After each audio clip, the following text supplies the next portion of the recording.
Good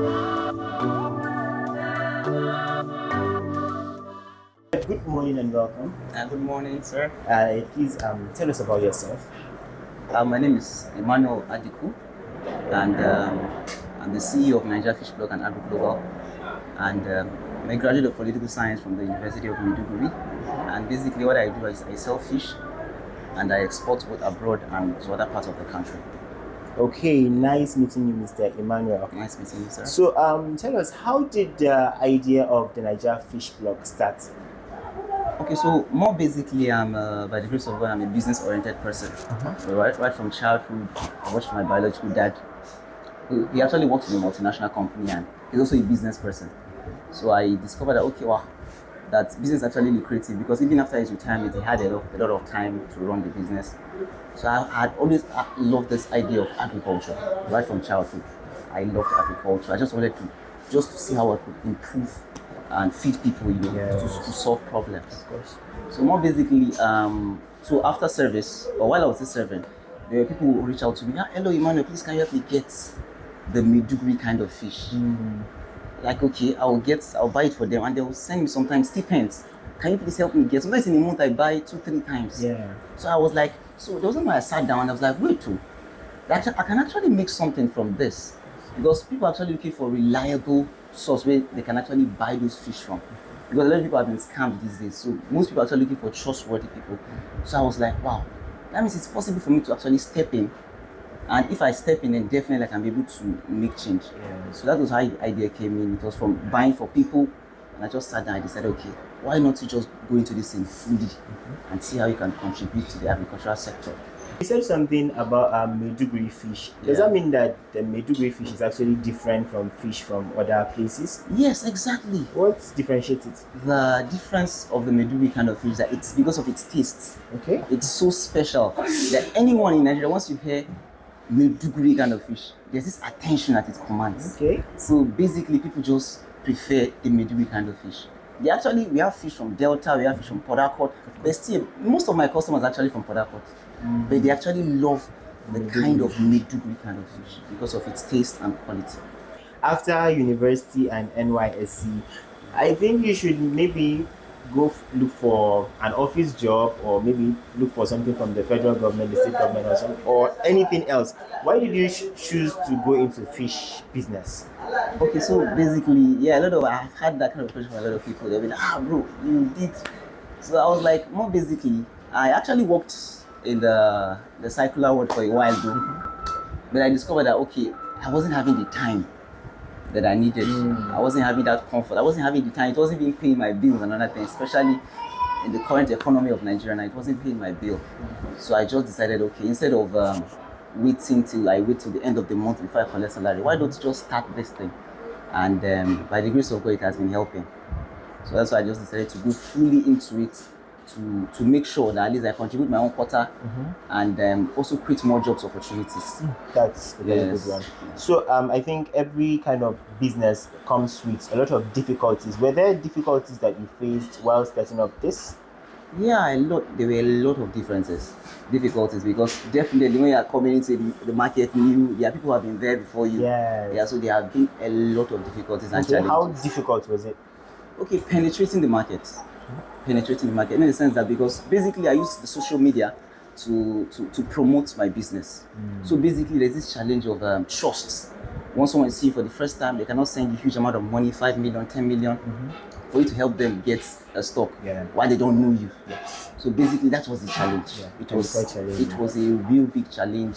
So we just kept on pushing until by the grace of God, I think someone came in and he stood up for me, someone of influence, and his name is the billionaire farmer, and his real name is Mr. Denison Tesco.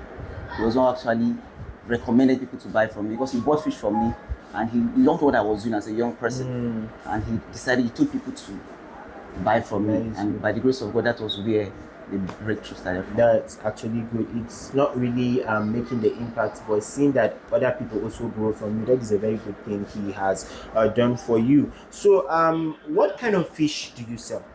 Basically, we deal with just three kinds of fish. Basically, we have the asa kind of fish, we have the catfish round, we have the catfish cutlets, We have the tilapia kind of fish.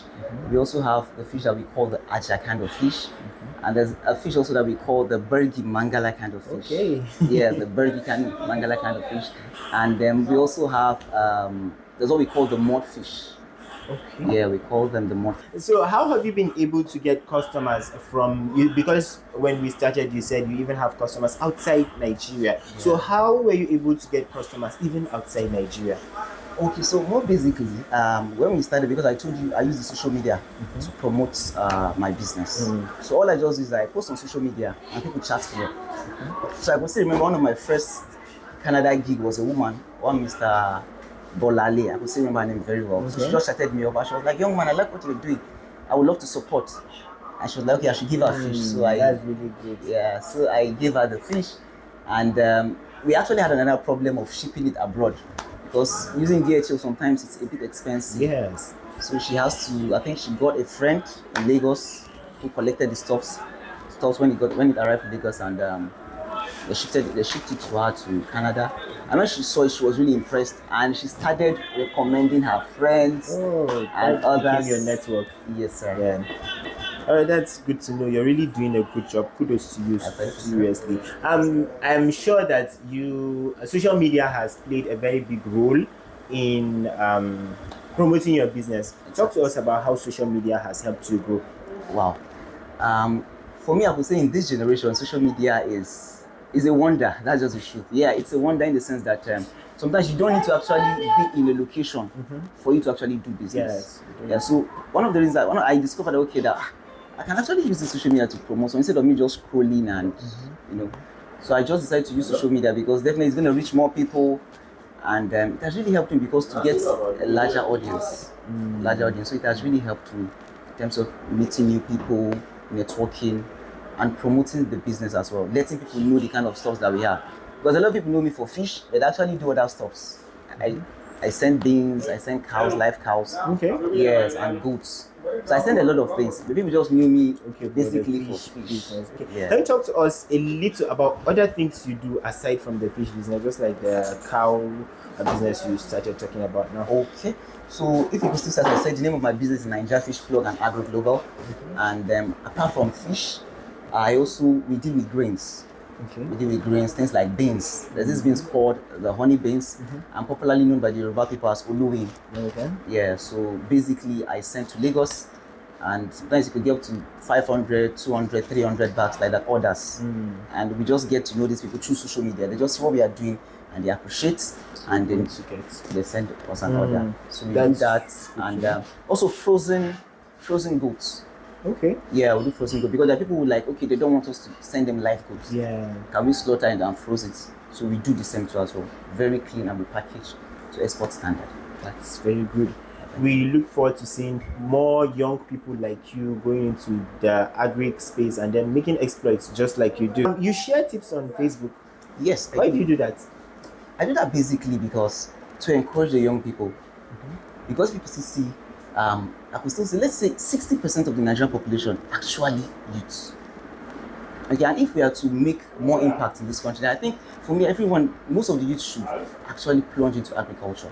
Because if you could still see this African country, Rwanda, I study a lot about Rwanda a lot because I could still see after the genocide of 1994, how Paul Kagame, when he came in, and if you could still see, I think they used agriculture, they used tourists, and I think they used energy to actually develop their country. Yes. If you could still see, basically, Rwanda has actually supported the youths. In fact, Rwanda currently is surviving basically 80% of agriculture. So most of the times I share tips on agriculture just to encourage young people out there that see you must not wait for the white collar job. Yeah, you don't have to. Yes, you can start doing something with your hands.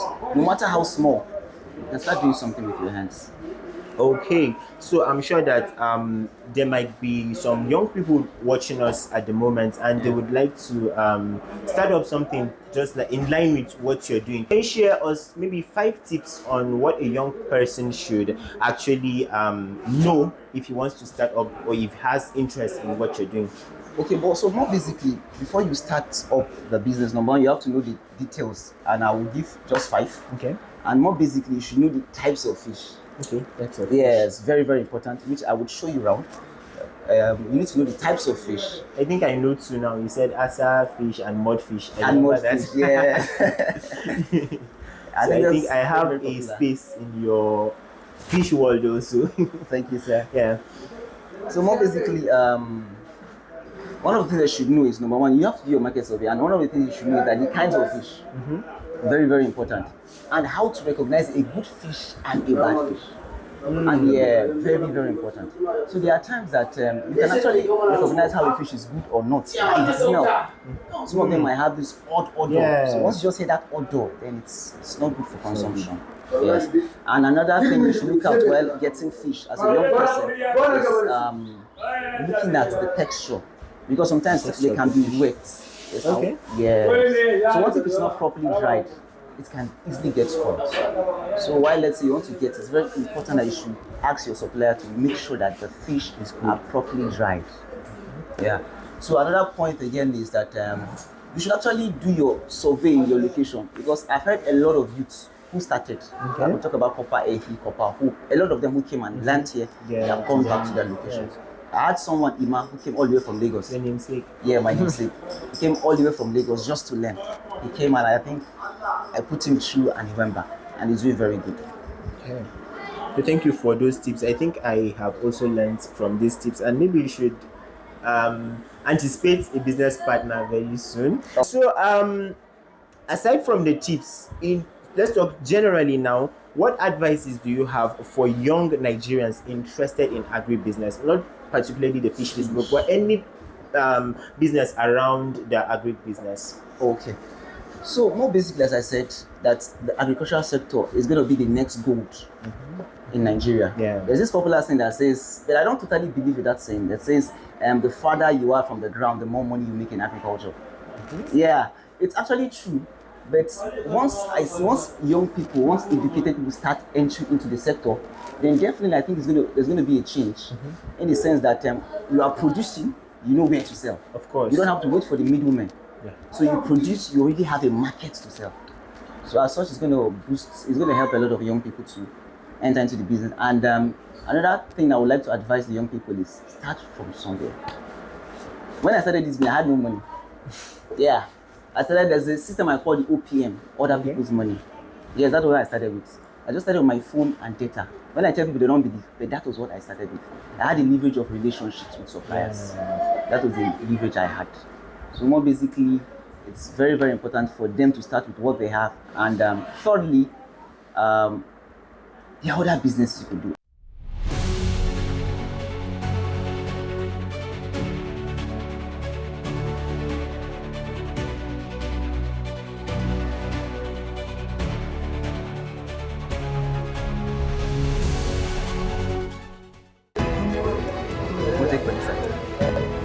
Put that on 90 now.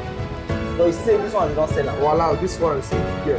I go Now need this one. go get Package this one. Now go get this. Package this one from This there. one abi. I need another 5 times. 5 times. Popular in yeah, but that's what quality is just like the outer quality that is a very, very popular right. And It's dry coffee.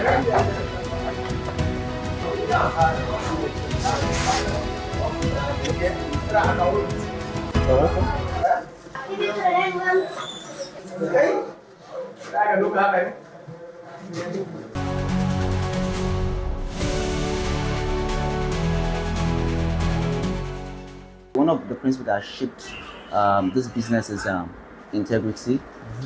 And secondly, I'd love to talk about consistency. Consistency. Because there are times that, in fact, even uploading videos on Facebook, I used to feel a kind of bored sometimes. You know, I used to really feel sometimes. I could, by the grace of God, I could say for the past 1 year, there's no day that I don't actually post 2-3 videos every day on my Facebook platform. So secondly is consistency, and thirdly is diligence. You know, the ancient book said, "Seest thou a man diligence?" You know, he does shall stand before kings and not before men. So I believe that principle that you just have to be diligent. Yes. You just have to be diligent. Once you are diligent, definitely you will stand before kings. Okay. Now let's debate a bit. Studying political science. Well, going through, because you seem more of a business oriented person, I feel while you were studying, did you feel like you were just doing this so that I should just go to school, or you initially had a passion for this before you now had a change in plans or something? Okay, more basically, I actually had agriculture in mind right from childhood. I mean, my diary is not here, but I could show you my diary of 10, 12 years ago. I actually had plans of starting up a very big poultry farm. Okay. I actually had this passion for agriculture right from childhood. I think there was a time I tried farming. I was in SS2, right? Yeah, I tried farming. I think I got like about a half bag of beans. Oh. Yeah, I was so happy and You super were doing a little excited. from then. Yes, I was pretty doing well. So I just had that passion. Though I studied political science because I actually loved policy and decision making. But I told someone that someday I dream to stand, or I dream to be in the I dream to be in the place where we make decisions, in the sense that this is like UN. That's one of my goals. That someday I would be there and to effect decisions in terms of the agricultural sector. That's the FAO sector part of the UN. So definitely, by the grace of God, I look forward to policy decision making and other stuff. So that's why I had to study that, so I could actually help to augment in terms of my agricultural Okay, business. and we look forward to seeing you on these big stages. Thank you, sir. Well, I think we have come to the end of this. I don't know if you have anything more to add. Okay, so more basically, I don't want to say thank you for coming, sir. And more basically, I just want to encourage the young people out there, start from where you are. You must not wait till you have everything figured Yes, you don't out. have Just start with what you have. Look around, there are problems you could solve. You could just start small. And once you are consistent at what you do, then definitely the sky is going to be your starting point. All right, thank you so much for inviting us also to your place. I think I have gotten a lot of value from just conversing with you. And I look forward to seeing the types of fish that you said. We're looking forward to going to the tour around your market to see everything that is going on. Definitely, I will Thank you. take you around. Thank you, sir.